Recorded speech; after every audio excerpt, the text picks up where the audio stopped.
Always wanted to have that really great white smile with good-looking teeth. And as I got older, I felt like it was a bit of a negative. So I decided to have a full mouth cosmetic restoration.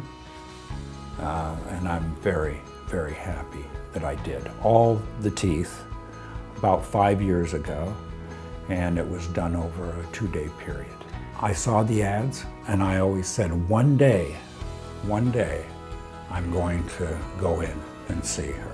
Now, there are lots of choices, but there was something about her ads that said it was professional, just what I wanted.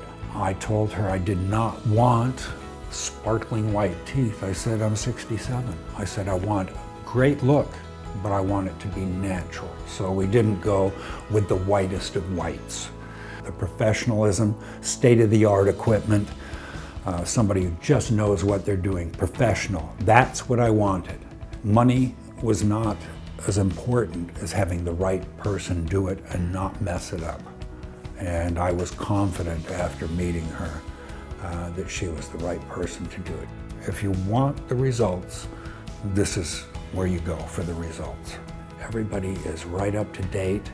They can handle the job, they know what they're doing, and they're pleasant. It's just a joy to come in here. They have taught me the proper way to take care of my teeth, to make that smile and the mouth so good and the health so good that it improves their life, and it does improve your life. They correct bites. You've got a great looking mouth. It's now healthy. Life's good.